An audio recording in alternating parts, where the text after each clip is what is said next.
Hey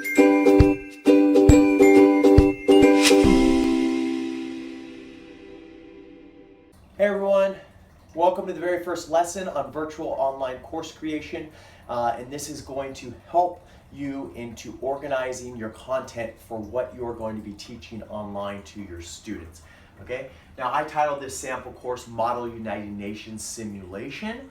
However, this will be titled according to what your unit is on. Okay. Now, if you are already familiar with backwards design, this might be review, but it's very necessary to look at how you're going to structure your course content.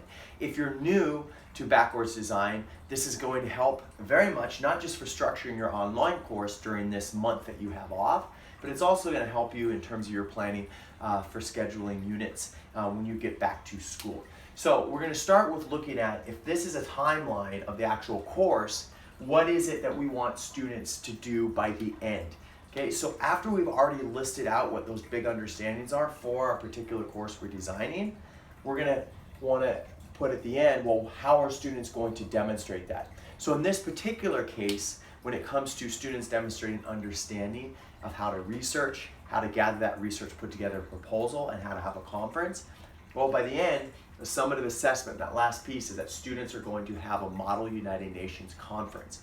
Okay, now in this particular conference, they will be representing countries in different groups, and those delegates will then be speaking with other delegates to come up with a joint resolution for how to address the coronavirus.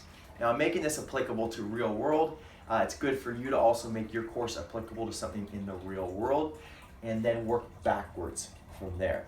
So, at the end, they're responsible for this. Well, how are we going to get them there? And that will then be these three big pieces. So what are those three big assignments they're going to have to do related to that? And then what are the different lessons to teach so that we can get them there? So I know that I'm going to be grading them on these three particular assessments. Okay, the same is for your virtual course. We will talk then about how they submit those assignments in a virtual setting. So number 3 is they are going to have a speech that they will write, and that speech is essentially going to be their country's position on this issue. It's going to incorporate a lot of research, but they're going to have to weed that research down into just a short 1-minute speech that they will be presenting at the conference itself. So that's, I put the last thing they're going to do. Now to get there, they're also going to have a proposal.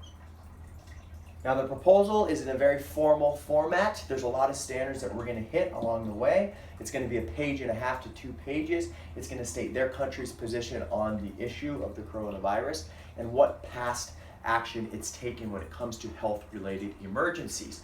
So that's going to involve a lot of work to get to that stage. So there will be lessons along the way to get there.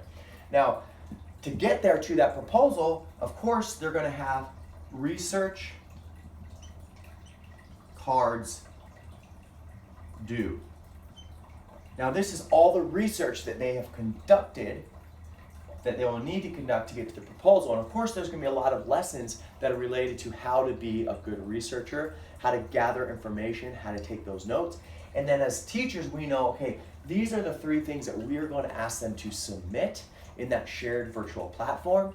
These are the lessons that are going to help teach them how to get that stuff organized and gathered, and we're going to get to this very end where they'll have that conference, which will be what they've accomplished at the end of the course. This is all stuff that you can include in the course and in a nice, simple, maybe 1.5 to 2 page little explanation as to what they will be doing during that month of that virtual teaching. Okay, so that's our very first lesson. The next lesson that you're going to get is how do we fill in the lessons to get to these big summative pieces.